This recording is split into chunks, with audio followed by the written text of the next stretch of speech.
শরীরকে সুস্থ রাখতে হলে প্রতিদিন শরীর চর্চার প্রয়োজন আছে।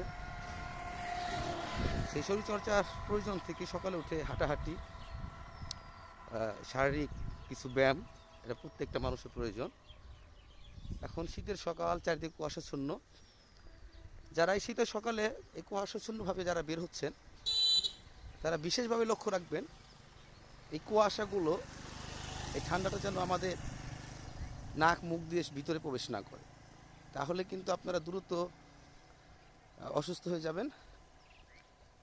সেই জন্য মাথা, মুখ এগুলো ভালো করে ঢেকে তারপরে শরীরচর্চা করবেন।